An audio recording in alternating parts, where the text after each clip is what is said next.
La puerta de caoba estaba ligeramente entornada, apenas unos centímetros de espacio entre mi mundo de antes y mi mundo de después. A través de esa rendija, podía ver la luz del sol de la tarde entrando a raudales en el impecable despacho de Javier, iluminando el logotipo del prestigioso bufete de abogados grabado en el cristal de la mampara. Podía oír el suave murmullo de voces, su voz cálida e íntima de una forma que no le había oído dirigir a mí en meses. Empujé la puerta para abrirla más, y allí estaba ella, mi hermana Valeria, con su melena castaña rojiza, cayendo sobre el hombro de Javier, mientras se sentaba a horcajadas sobre su regazo en su sillón de director. Sus bocas estaban unidas con el hambre desesperada de los nuevos amantes, sus dedos de manicura perfecta enredados en el pelo oscuro de él, sus manos agarrando la cintura de ella como si le perteneciera. No me oyeron entrar. Estaban demasiado perdidos el uno en el otro para darse cuenta de la mujer que había estado casada con uno de ellos durante 2 años, que había compartido cenas de Nochebuena con la otra durante 28 años de hermandad. Me quedé allí durante lo que pareció una eternidad, pero que probablemente fueron solo segundos, viendo cómo toda mi vida se desmoronaba hasta convertirse en polvo. Entonces Valeria abrió los ojos y me vio por encima del hombro de Javier. No jadeó. No se apartó de un salto. Ni siquiera pareció sorprendida. Sonrió. Mi nombre es Elena Vargas. Y hasta ese momento creía saber exactamente quién era. Era la esposa que preparaba recipientes con comida casera y dejaba notas de ánimo en los maletines. Era la hermana que nunca se olvidaba de una llamada de cumpleaños y siempre ofrecía un hombro en el que llorar. Era la hija que visitaba cada domingo y fingía no darse cuenta cuando mamá comparaba mis logros con la carrera más glamurosa de Valeria en relaciones públicas de moda. También era aparentemente una idiota. Ah, dijo Valeria, deslizándose finalmente del regazo de Javier, pero sin hacer ningún esfuerzo por arreglar su aspecto desaliñado. Elena, llegas pronto. Pronto. Como si se tratara de una cita programada, como si de alguna manera les hubiera molestado al entrar en el despacho de mi propio marido. Javier se ajustó la corbata con una calma ensayada, de la misma manera que lo hacía antes de las reuniones con clientes. Sus ojos grises, de los que me había enamorado durante nuestras sesiones de estudio en la universidad, se encontraron con los míos con algo que no era exactamente culpa, pero tampoco desafío. Era indiferencia. Tenemos que hablar, dijo, como si esas 3 palabras pudieran dar sentido a lo que acababa de presenciar. ¿Sobre qué? Las palabras salieron estranguladas, apenas reconocibles como mi propia voz. ¿Sobre cuánto tiempo lleva pasando esto? ¿Sobre cuántas veces? Elena, por favor, la voz de Valeria tenía esa nota familiar de condescendencia que había perfeccionado en la infancia. No lo hagas más difícil de lo necesario. Más difícil de lo necesario. La miré fijamente. La miré de verdad. Valeria siempre había sido la guapa, la segura de sí misma, la que podía entrar en cualquier habitación y acaparar la atención. A sus 30 años era 2 años menor que yo, pero siempre había actuado como si fuera décadas más sabia. Hoy, sentada en el sofá de cuero mientras Javier permanecía detrás de su escritorio como si esto fuera una reunión de negocios, se la veía radiante. ¿Cuánto tiempo? Pregunté. Javier y Valeria intercambiaron una mirada. El tipo de mirada íntima y conspiradora que comparten los amantes. Me golpeó como un puñetazo en el estómago. 8 meses, dijo Javier finalmente. ¿Desde mi fiesta de cumpleaños? Mi fiesta de cumpleaños. Aquella en la que Valeria había llevado ese impresionante vestido rojo y había encandilado a todos los colegas de Javier. Aquella en la que se había quedado hasta tarde para ayudar a limpiar mientras Javier y yo discutíamos sobre sus horarios de trabajo cada vez más largos. Aquella en la que le di las gracias por ser una hermana tan maravillosa. Ojo meses repetí aturdida. Mira, Elena, dijo Valeria, cruzando las piernas como si se estuviera acomodando para una charla informal. Sé que es una conmoción, pero sinceramente probablemente sea lo mejor. Javier y tú lleváis mucho tiempo distanciándoos. Todo el mundo lo ve. Todo el mundo. Nuestro matrimonio ya estaba acabado, añadió Javier, su voz de abogado fría y mesurada. Esto solo ha acelerado las cosas. El descaro era pasmoso. Se sentaron allí, las 2 personas en las que más había confiado en el mundo, y hablaron de mi matrimonio como si fuera una fusión de empresas que simplemente había seguido su curso. Sin disculpas, sin explicaciones sobre cómo había sucedido ni expresiones de arrepentimiento, solo crueldad directa, expresada con la indiferencia casual de quienes discuten el tiempo. Quiero que te vayas de casa, le dije a Javier, sorprendida por la firmeza de mi voz. Él se rió. Se rió de verdad. Elena, es mi casa. La escritura está a mi nombre. Serás tú la que se vaya. ¿Y dónde se supone que voy a ir? Valeria y Javier intercambiaron otra de esas miradas. De hecho, dijo Valeria, he estado pensando en eso. Mamá ha estado diciendo que se siente sola desde que papá falleció. Quizá este sea el momento perfecto para que vuelvas a casa. Para ayudar a cuidarla. Volver a casa. A los 32 años, después de construir una vida y una carrera como diseñadora gráfica autónoma, querían que volviera a mi dormitorio de la infancia como una fracasada. ¿Mamá lo sabe? La pregunta se me escapó antes de que pudiera detenerla. La sonrisa de Valeria se ensanchó. ¿Se lo conté ayer? Bueno, ella lo entiende. Siempre dijo que Javier era demasiado para ti, se corrigió, pero el daño ya estaba hecho. Demasiado para mí. Mi propia madre pensaba que mi marido era demasiado para mí. De hecho, está entusiasmada con la idea de que todos seamos una familia, continuó Valeria.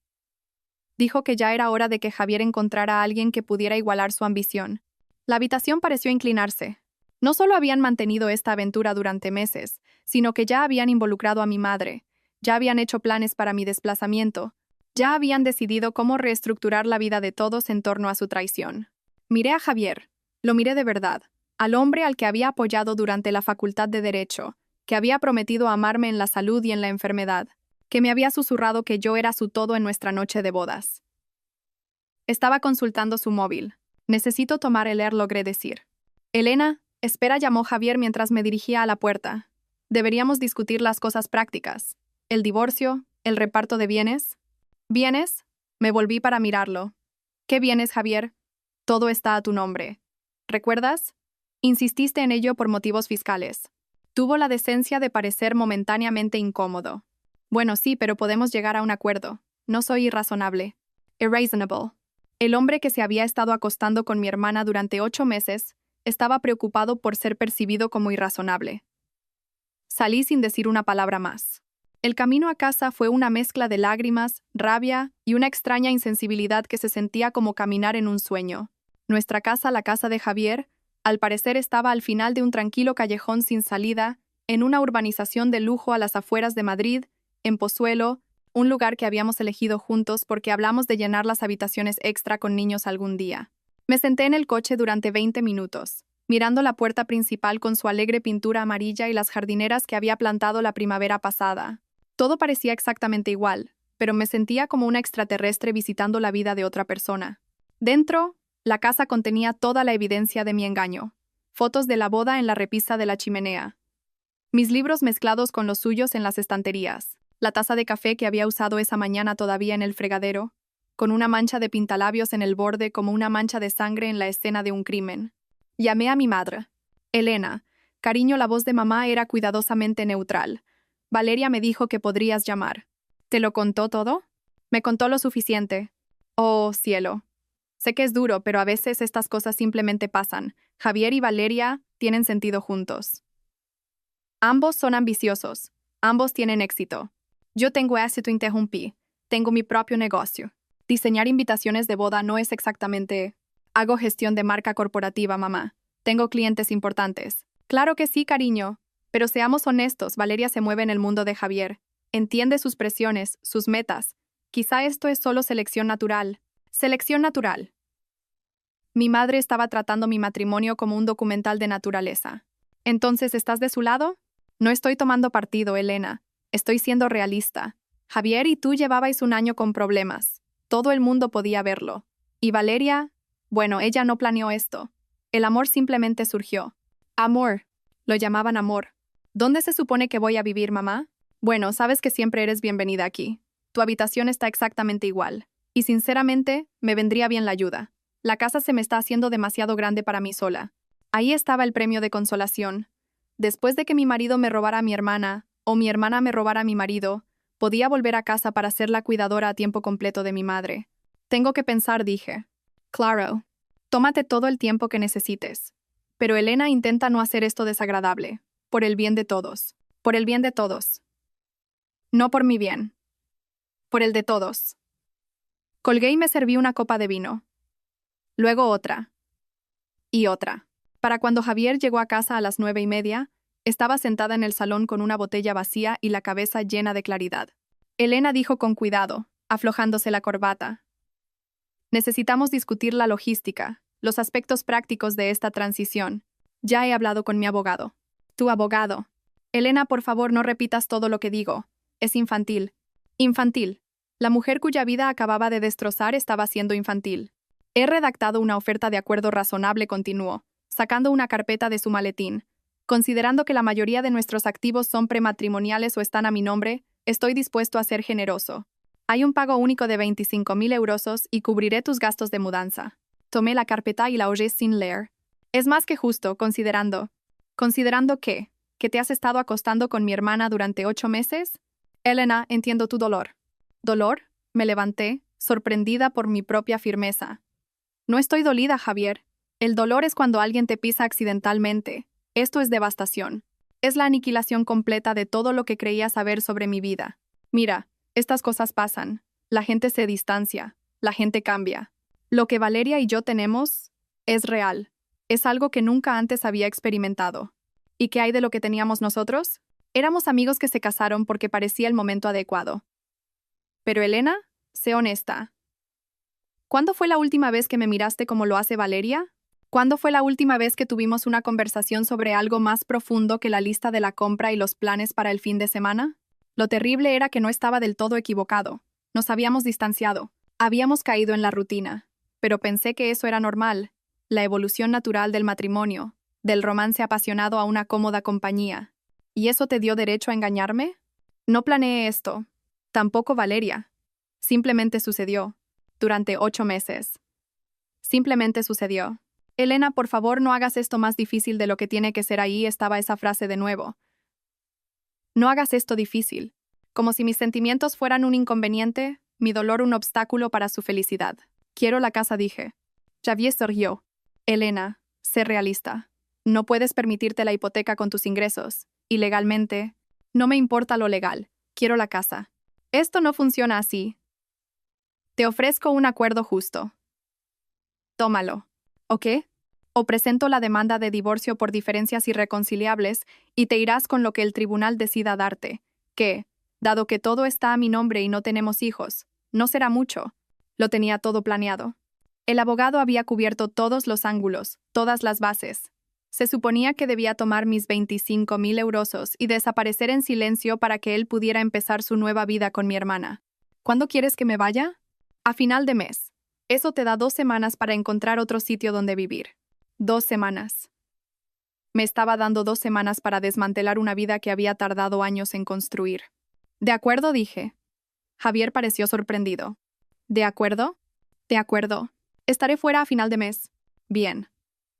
Me alegro de que podamos manejar esto con madurez. El hombre que había mantenido una aventura secreta con mi hermana durante casi un año, quería felicitarnos a ambos por nuestra madurez. Esa noche, después de que Javier se acostara en la habitación de invitados, aparentemente su conciencia tenía algunos límites, me senté frente a mi ordenador y empecé a planificar. Hasta el amanecer, siempre he sido una investigadora. Es lo que me hacía buena en mi trabajo. Profundizaba en las empresas de mis clientes, entendía sus valores y sus competidores, encontraba la manera perfecta de representar su historia visualmente. Ahora, apliqué esas mismas habilidades para entender exactamente lo que mi marido y mi hermana me habían hecho. Lo primero que descubrí fue que Javier había sido más cuidadoso de lo que había pensado. La casa, los coches, incluso nuestra cuenta bancaria conjunta, todo estaba estructurado para minimizar mi derecho a los bienes gananciales. Cada compra importante se había programado justo antes de nuestro matrimonio o se había justificado como un gasto de empresa. Javier Torres, abogado, aparentemente había estado planeando la posibilidad de un divorcio desde antes del día de nuestra boda. Lo segundo que descubrí fue que no era su primera vez. Me llevó 3 días de rebuscar en archivos de redes sociales, cotejando fotos y cronologías, pero encontré el patrón. Javier tenía un historial de relaciones con hermanas. No literalmente, pero sí con amigas íntimas, socias, mujeres que existían en los círculos sociales de las otras. Su novia anterior había sido robada por su mejor amiga. La mujer anterior a esa lo había perdido con una colega. Y Valeria, mi hermosa y encantadora hermana, tenía su propio patrón. 3 relaciones anteriores que habían terminado cuando se había involucrado con hombres que ya tenían pareja. Coleccionaba hombres no disponibles como otros coleccionan vinos de reserva. No se habían enamorado. Se habían encontrado. 2 depredadores que disfrutaban más de la caza que de la presa. Todavía estaba procesando esta revelación cuando sonó el timbre. Valeria estaba en mi porche con una botella de vino y una expresión que solo podría describir como simpatía agresiva. Elena, tenemos que hablar. ¿Tenemos? ¿Puedo pasar? Me hice a un lado, curiosa a pesar de mí misma. Valeria se acomodó en mi sofá, el que yo había elegido, en la casa en la que ella estaba a punto de vivir, y sirvió 2 copas de vino sin preguntar. Sé que me odias ahora mismo, empezó. En realidad no. No estoy segura de lo que siento, pero no es odio. Bien, porque de verdad creo que podemos superar esto como hermanas. Como hermanas. El descaro era asombroso. Javier y yo nunca quisimos que pasara. Pero Elena, tienes que admitir que no erais felices. Llevabais meses sin serlo. ¿Pensabais decírmelo alguna vez? Por supuesto. Solo queríamos estar seguros. No queríamos hacerte daño innecesariamente si no iba a funcionar. ¿Qué considerados? Elena, no seas sarcástica, no te pega. Valeria bebió un sorbo de vino y me estudió con esa mirada calculadora que empezaba a reconocer. La cuestión es que Javier y yo estamos bien juntos. Muy bien. Nos desafiamos intelectualmente. Tenemos las mismas metas, los mismos intereses, la misma completa falta de brújula moral. ¿Ves? A esto me refiero. Este lado tuyo, amargado y vengativo, no es atractivo, Elena. Es parte de por qué las cosas se rompieron con Javier en primer lugar. La miré fijamente. ¿Me estás culpando de vuestra aventura? No estoy culpando a nadie. Solo digo que quizás si hubieras puesto más esfuerzo en tu matrimonio, si hubieras intentado crecer con Javier en lugar de quedarte estancada. ¿Me quedé estancada? Elena, ¿cuándo fue la última vez que leíste un libro que no fuera una novela romántica? ¿Cuándo fue la última vez que tuviste una opinión sobre política o actualidad o cualquier cosa que importara? Javier necesita estimulación intelectual. Necesita una compañera que pueda seguirle el ritmo. La crueldad casual era impresionante. Estaba sentada en mi salón bebiendo mi vino, a punto de mudarse a mi casa con mi marido, y me estaba explicando por qué me lo merecía. ¿Qué quieres, Valeria? Quiero que estemos bien. Quiero que entiendas que esto no es porque tú no seas suficiente. Es solo una cuestión de compatibilidad. Javier y yo somos compatibles de maneras que tú y él nunca lo fuisteis. ¿Y qué hay de ti y de mí?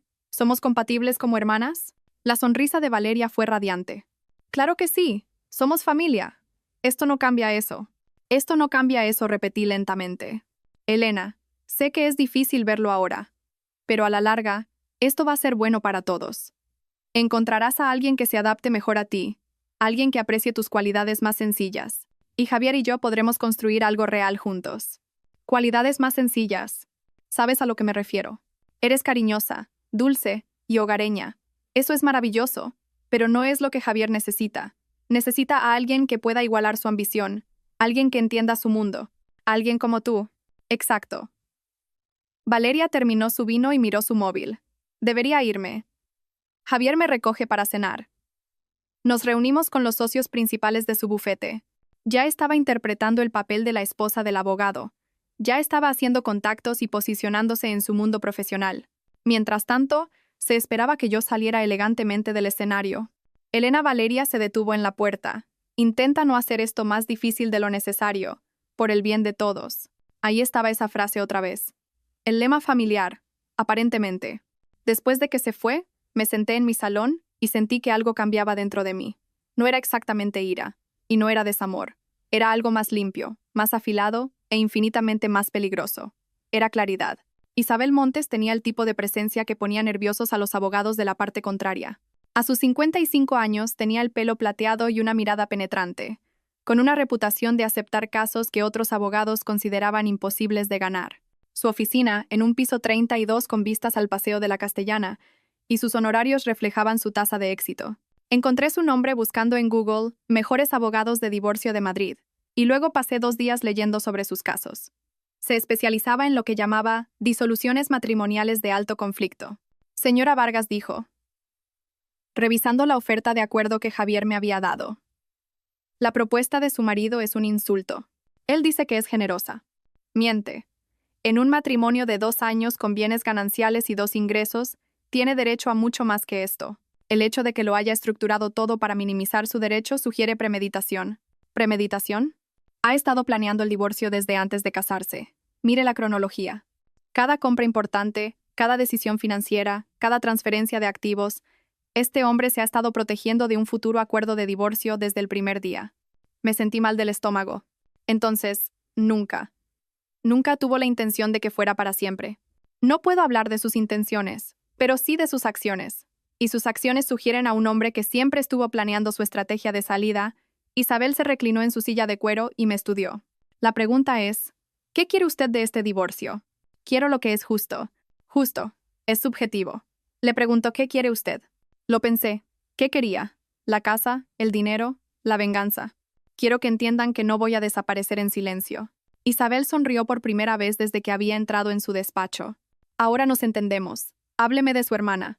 Le conté todo. La aventura, la cronología, la crueldad casual, la completa falta de remordimiento de Valeria. Le conté la reacción de mi madre, la cena familiar en la que se esperaba que yo me portara bien mientras ellos reestructuraban sus vidas en torno a mi traición. Interesante, dijo Isabel cuando terminé. Su hermana trabaja en relaciones públicas, en el sector de la moda. Representa a varios diseñadores de alta gama y está construyendo una relación con los colegas del bufete de su marido. Ya ha empezado a hacer contactos con ellos. Aparentemente, se está posicionando como la esposa perfecta para un abogado. Isabel tomó una nota. ¿Y las redes sociales? ¿Están siendo discretos? Saqué mi móvil y le mostré las capturas de pantalla de las fotos que había guardado. Javier y Valeria en restaurantes, en eventos de trabajo, en el teatro. Siempre cuidadosamente escenificadas para parecer profesionales, pero con una intimidad que sería obvia para cualquiera que supiera qué buscar. Están siendo cuidadosos, observó Isabel. Pero no lo suficiente. ¿Qué quiere decir? Su marido es socio junior en un bufete de prestigio. La imagen importa en su profesión. Valores familiares, estabilidad, confianza. Estas cosas afectan sus perspectivas de ascenso. Y tener una aventura con la hermana de su esposa mientras manipula los bienes gananciales para estafarla en el acuerdo de divorcio, eso no va a sentar bien a los socios principales. Sentí una chispa de algo que podría haber sido esperanza. ¿Qué podemos hacer? Podemos presentar una demanda de divorcio por adulterio. Podemos exigir una auditoría forense completa de todos los bienes gananciales. Podemos solicitar judicialmente las comunicaciones entre su marido y su hermana para establecer la cronología de su aventura. ¿Eso ayudará? Hará su vida muy incómoda. Y la incomodidad tiene una forma de hacer que la gente sea más razonable con los acuerdos. Los honorarios de Isabel eran elevados, pero tenía justo lo suficiente en mi cuenta de ahorros personal para cubrir la provisión de fondos. Me dejaría sin Blanca, pero también dejaría a Javier y Valeria con una lucha que no esperaban. Una cosa más, dijo Isabel mientras me preparaba para irme. Mencionó que la carrera de su hermana depende de su reputación en la industria de la moda. Sí. ¿Por qué? Por nada. Solo pensando en todas nuestras opciones. Javier recibió los papeles del divorcio un lunes por la mañana en su oficina. Lo supe porque Isabel había dispuesto que se los entregara a un procurador en persona, en lugar de por correo certificado. Máximo valor de humillación. También lo supe porque Javier me llamó en menos de una hora, y su voz temblaba de rabia. Elena, ¿qué demonios es esto? Papeles de divorcio. Pensé que era lo que querías. Adulterio, auditoría forense, estás pidiendo la mitad de todo. Estoy pidiendo lo que legalmente me corresponde. Teníamos un acuerdo. Teníamos tu propuesta unilateral. Decidí rechazarla. Hubo una larga pausa. Elena, estás cometiendo un error. Esto se va a poner feo. Ya es feo, Javier. Solo estoy decidiendo no fingir lo contrario. No dejaré que destruyas mi carrera por esto. No estoy tratando de destruir tu carrera. Estoy tratando de conseguir un acuerdo de divorcio justo. Arrastrando nuestros asuntos privados por los tribunales. Haciéndome parecer... ¿Parecer qué, Javier? ¿Un hombre que engañó a su esposa con su hermana? Otra pausa. Si crees que puedes avergonzarme para que te dé más dinero, no quiero avergonzarte, pero no voy a desaparecer en silencio para que puedas empezar tu nueva vida sin consecuencias. Elena, escúchame con atención.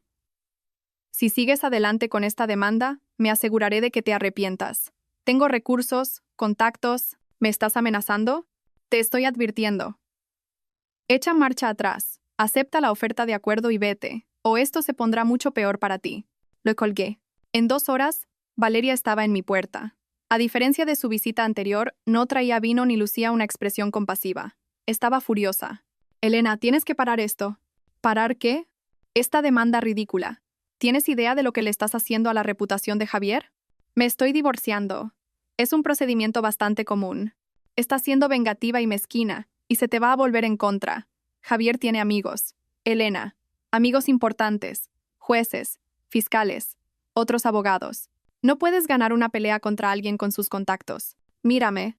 Valeria se acercó y, por primera vez, vi una preocupación real en sus ojos. Elena, estoy tratando de ayudarte. Si sigues presionando, Javier te va a destruir. Se asegurará de que nunca vuelvas a trabajar, de que no consigas crédito, de que ¿Nunca qué? ¿Nunca llegue a nada? ¿Nunca sea digna de la vida que construí? No quise decir eso. Es exactamente lo que quisisteis decir. Los dos. Habéis decidido que soy desechable, que debería estar agradecida por las migajas que estáis dispuestos a arrojarme y luego desaparecer para que podáis vivir felices para siempre. Elena, por favor, piensa en lo que estás haciendo. Piensa en mamá, en la familia. Estoy pensando en la familia. Estoy pensando en qué clase de familia destruye a uno de los suyos y luego exige que esté agradecida por ello. La máscara de Valeria se deslizó por completo. Bien. ¿Quieres jugar duro? Javier no es el único con contactos. Trabajo en moda, Elena. Conozco fotógrafos, periodistas, influyentes. Puedo hacerte la vida muy difícil también. ¿Es una amenaza? Es una promesa. Detén esta demanda o nos aseguraremos de que todo el mundo sepa exactamente qué clase de persona eres en realidad. ¿Qué clase de persona soy, Valeria? La clase que intenta destruir la felicidad de su propia hermana por despecho. La miré fijamente, la miré de verdad, a la mujer hermosa y segura de sí misma que siempre había sido todo lo que yo no era. Y por primera vez en mi vida, la vi con claridad. No era segura. Estaba desesperada. No tenía éxito. Era una parásita. No ganaba por ser mejor. Ganaba quitándole lo que pertenecía a otras personas. Fuera de mi casa dije en voz baja. Elena, fuera. Después de que se fuera, llamé a Isabel. Están nerviosos, le dije. Bien. La gente nerviosa comete errores. También están amenazando con tomar represalias. Javier dice que tiene contactos y Valeria dice que puede dañar mi reputación profesional. Que lo intenten. La fase de proposición de prueba va en ambas direcciones, señora Vargas.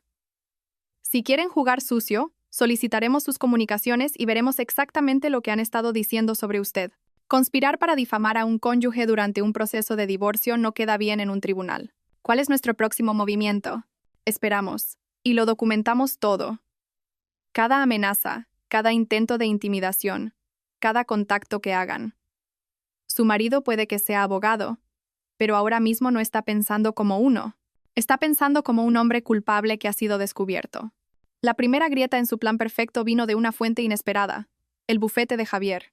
2 semanas después de que se entregaran los papeles del divorcio, Isabel recibió una llamada del socio principal solicitando una reunión. Aparentemente, el bufete se había enterado de la delicada situación que involucraba a uno de sus socios junior y quería discutir opciones para una resolución discreta. ¿Qué significa eso?, pregunté. Significa que a los jefes de Javier les preocupa la publicidad. Un divorcio complicado que involucra adulterio y manipulación financiera no refleja bien la reputación del bufete. Así que lo están presionando para que llegue a un acuerdo. Lo están presionando para que esto desaparezca rápida y silenciosamente. Y eso nos da ventaja. La segunda grieta vino del mundo de Valeria. 3 de sus clientes habían recibido soplos anónimos sobre su conducta poco profesional y estaban reconsiderando sus contratos. Al parecer, alguien había estado compartiendo detalles sobre su vida personal con contactos de la industria. ¿Está usted detrás de esto?, le pregunté a Isabel. Estoy detrás de la estrategia legal, respondió ella con cuidado. No puedo controlar lo que otras personas eligen hacer con la información pública. ¿Qué información pública? Las demandas de divorcio son de dominio público. Los documentos judiciales que detallan las acusaciones de adulterio son de dominio público. Si alguien eligiera investigar esos registros y compartir información relevante con los contactos profesionales de su hermana, bueno, eso no es ilegal. Empezaba a entender por qué Isabel cobraba honorarios tan altos. La tercera grieta fue la más satisfactoria. Me llamó la madre de Javier. Carmen Torres nunca había sido cálida conmigo durante nuestro matrimonio, pero siempre había sido educada. Ahora sonaba genuinamente angustiada. Elena, querida, acabo de enterarme de la situación. ¿La situación? Sobre Javier y tu hermana. Quiero que sepas que no tenía ni idea y que estoy absolutamente horrorizada. Gracias, Carmen. Eso significa mucho. Yo crié a mi hijo mejor que esto. Su padre se estaría revolviendo en su tumba. Hizo una pausa. Elena, sé que es una presunción, pero espero que luches por lo que mereces. No dejes que te pisoteen. Después de colgar, me di cuenta de que Javier no solo había perdido una esposa, había perdido el respeto de su familia, de sus colegas, y probablemente de sí mismo, aunque aún no estuviera listo para admitirlo. La presión estaba aumentando, y era solo cuestión de tiempo antes de que algo se rompiera. La confrontación final tuvo lugar en las oficinas del bufete, en una sala de reuniones con ventanales del suelo al techo con vistas a la ciudad. Javier se sentó frente a mí, flanqueado por 2 abogados, mientras Isabel se sentaba a mi lado con una pila de documentos lo suficientemente gruesa como para atragantar a un caballo. Javier tenía un aspecto terrible. Su pelo, normalmente perfecto, estaba desaliñado, su traje caro arrugado, y tenía ojeras oscuras bajo los ojos. El abogado de oro estaba mostrando fisuras.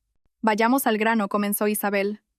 Mi clienta está dispuesta a aceptar un acuerdo de 200 euros, la mitad del valor de la vivienda familiar y una pensión compensatoria vitalicia de 3.000 euros al mes. El abogado principal de Javier, un hombre delgado llamado Patterson, apenas reprimió una risa. Señora Montes, eso es completamente irrazonable. El matrimonio solo duró 2 años.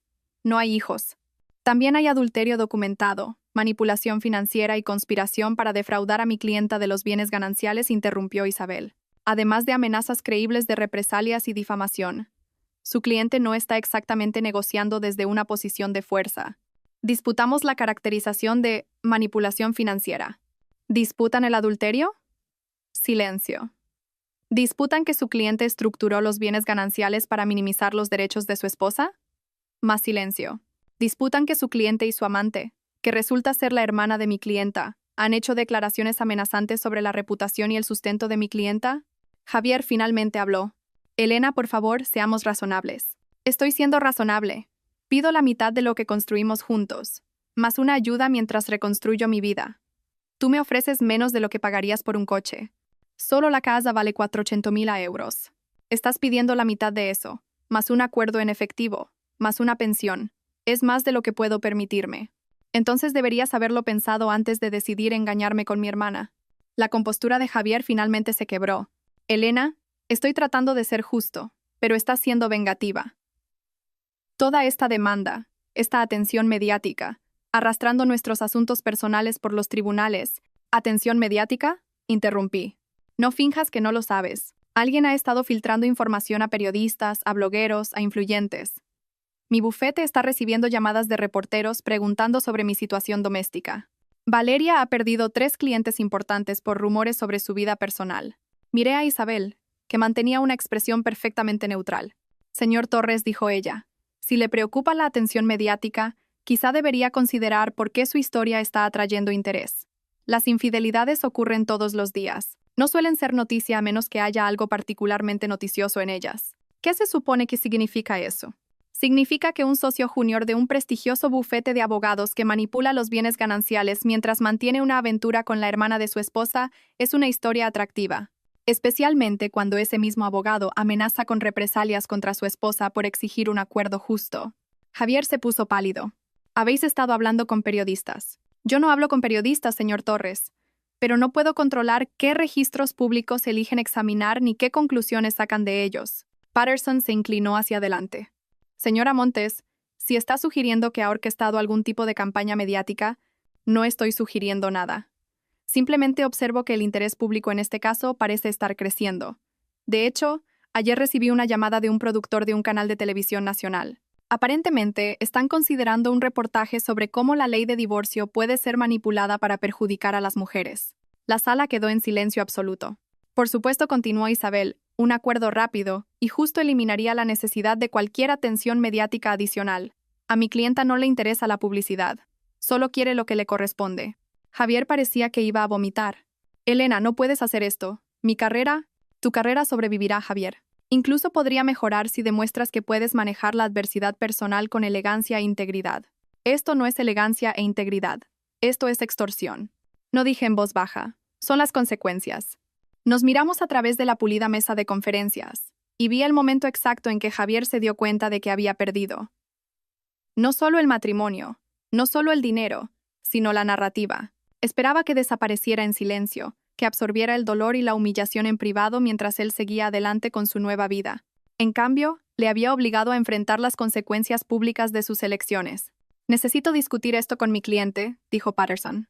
Por supuesto, respondió Isabel. Les daremos 24 horas para responder. Javier me llamó esa noche, saltándose a los abogados. Elena, tenemos que hablar. Solo nosotros. No creo que sea una buena idea. Por favor, una conversación sin abogados, sin amenazas, sin ninguna de estas maniobras legales. Solo nosotros. Algo en su voz me hizo aceptar. Nos encontramos en una cafetería del centro, territorio neutral donde ninguno de los dos tenía recuerdos. Javier parecía agotado. El abogado seguro de sí mismo que me había despachado tan casualmente en su oficina había desaparecido, reemplazado por un hombre que parecía haber envejecido años en semanas. Nunca quise que sucediera así, dijo sin preámbulos. ¿Cómo querías que sucediera? No sé. Más limpio, supongo. Más civilizado. ¿Quieres decir que querías que desapareciera sin hacer ruido? Javier se pasó las manos por el pelo. Elena, sé que me odias. Sé que te he hecho daño de formas que ni siquiera puedo entender del todo. Pero una vez fuimos amigos. Nos importábamos el uno al otro. ¿No podemos terminar esto sin destruirnos mutuamente? No estoy tratando de destruirte, Javier. Estoy tratando de sobrevivir a esto. La atención de los medios, las facturas de los abogados, la humillación pública, esto no es supervivencia, es venganza. Estudié su rostro, buscando algún rastro del hombre que una vez amé. ¿Te arrepientes? ¿De algo? Me arrepiento de haberte hecho daño. Me arrepiento de la forma en que sucedió. Me arrepiento de que no pudiéramos encontrar una manera de terminar nuestro matrimonio antes de Valeria. Pero no te arrepientes de ella. No dijo en voz baja. No me arrepiento de ella. Al menos era honesto. Elena, ¿qué es lo que realmente quieres de esto? ¿Qué te haría sentir que se ha hecho justicia? Lo pensé. ¿Qué quería? Quería mi vida de vuelta, pero eso era imposible. Quería mi matrimonio de vuelta, pero eso era impensable. Quería a mi hermana de vuelta, pero eso era imperdonable. Quiero saber que hay consecuencias por lo que hicisteis. Quiero saber que no puedes simplemente desechar a las personas cuando se vuelven un inconveniente. Ha habido consecuencias. Mi reputación, mi relación con mi familia, mi posición en el bufete. Esas no son consecuencias, Javier. Son los resultados naturales de tus elecciones. Las consecuencias serían pagar un precio real por lo que me quitaste. Javier guardó silencio por un largo momento. ¿Y si acepto los términos de Isabel? El acuerdo completo, la pensión, todo. ¿Por qué harías eso? Porque estoy cansado, Elena. Estoy cansado de luchar, cansado del estrés, cansado de mirar por encima del hombro, esperando el siguiente golpe. Solo quiero que esto se acabe. ¿Y Valeria? ¿Qué opina de que me des la mitad de tu patrimonio neto? La risa de Javier fue amarga. Valeria cree que debería luchar más. Cree que vas de farol, que te echarás atrás si aplicamos suficiente presión. ¿Y tú qué crees? Creo que nunca te conocí en absoluto. La Elena con la que me casé nunca habría hecho nada de esto. Habría aceptado el acuerdo original y habría desaparecido. La Elena con la que te casaste confiaba en ti. Creía en las promesas que hiciste. Pensaba que su marido y su hermana eran personas fundamentalmente decentes. ¿Y ahora? Ahora sabe que no es así. Nos sentamos en silencio durante un rato, viendo a la multitud pasar apresuradamente por las ventanas. Finalmente, Javier habló. Aceptaría el acuerdo.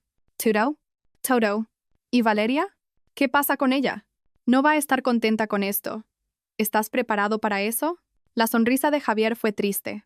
Elena, en el último mes he aprendido algo interesante sobre tu hermana. Se le da muy bien desear cosas que pertenecen a otras personas. Es menos entusiasta con el coste de tenerlas de verdad. ¿Qué significa? Significa que estaba emocionada por estar con un abogado de éxito. Está menos emocionada por estar con un abogado arruinado que es mercancía dañada en su profesión. Sentí una inesperada punzada de simpatía por él. Lo siento. No lo sientas. Tomé mis decisiones. Ahora me toca vivir con ellas. El acuerdo se finalizó 2 semanas después.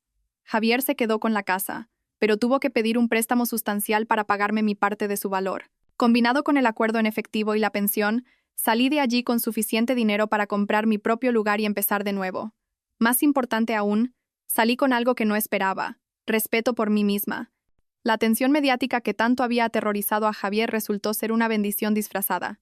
Un periodista que había estado siguiendo el caso me presentó a una organización sin ánimo de lucro que ayudaba a mujeres a navegar divorcios de alto conflicto. Me ofrecieron un puesto como coordinadora de comunicaciones, usando mis habilidades de diseño para ayudar a otras mujeres a contar sus historias. Mi primer proyecto fue crear una web para mujeres que habían sido manipuladas financieramente durante sus divorcios. El eslogan que diseñé decía: "Tu historia importa, tu voz cuenta, te mereces algo mejor". Se sentía como una declaración de principios para mi nueva vida. Valeria intentó contactarme varias veces en los meses siguientes al acuerdo. Mensajes de voz que empezaron siendo de disculpa y se volvieron cada vez más desesperados a medida que su vida profesional continuaba desmoronándose. Aparentemente, la industria de la moda tenía menos tolerancia al drama personal de lo que ella había anticipado. Nunca devolví sus llamadas. Mi madre, sorprendentemente, Empezó a cambiar de actitud. Comenzó con conversaciones telefónicas incómodas donde evitaba mencionar a Javier o a Valeria, y luego progresó a visitas reales donde parecía genuinamente interesada en mi nueva vida y mi trabajo. Creo que juzgué mal la situación, dijo durante una visita, lo más parecido a una disculpa que probablemente recibiría. Tu padre siempre decía que tú eras la fuerte. Pensé que se refería a fuerte emocionalmente, fuerte en el sentido de protectora. No me di cuenta de que se refería a fuerte con una columna vertebral de acero. Yo tampoco me di cuenta, hasta que tuve que serlo. 6 meses después del acuerdo, recibí una llamada de Isabel. ¿Has visto las noticias?, preguntó. ¿Qué noticias? Pon la televisión. Cambié al canal de noticias local justo a tiempo para ver el final de un segmento sobre mala praxis profesional en el campo legal. La foto de Javier apareció en la pantalla mientras el presentador discutía una reciente investigación ética que involucraba el manejo inadecuado de fondos de clientes y conflictos de interés. ¿Qué significa esto?, le pregunté a Isabel. Significa que los problemas de tu exmarido se han expandido más allá de su divorcio. Aparentemente, el escrutinio que comenzó con nuestro caso llevó a investigaciones más profundas sobre su conducta profesional. ¿Está relacionado con lo que hicimos? No directamente. Pero a veces, cuando iluminas rincones oscuros, encuentras más de lo que esperabas. Vi el reportaje con sentimientos encontrados. No había querido que Javier fuera destruido, solo que rindiera cuentas.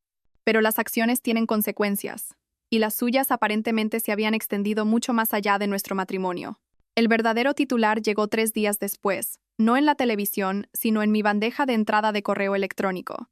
Era de una productora de una importante cadena de televisión, preguntando si estaría interesada en ser consultora en una serie documental sobre mujeres que habían luchado contra la traición y la manipulación.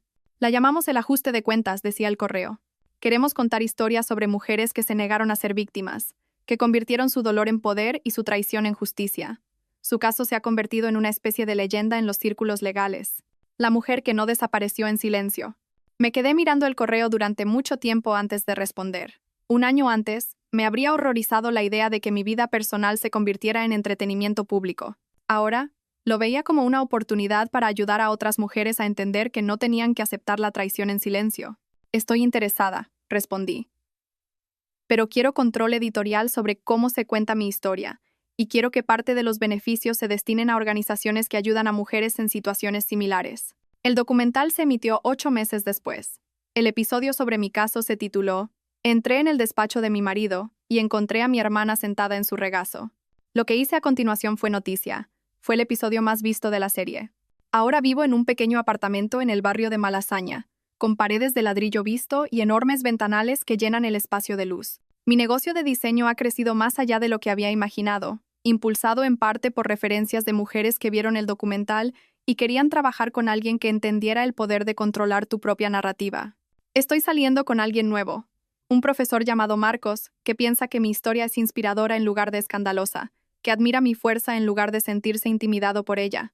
Nos lo estamos tomando con calma, construyendo algo basado en la honestidad y el respeto mutuo en lugar de la conveniencia y la suposición. Javier se mudó a otra comunidad autónoma después de que le suspendieran la licencia de abogado.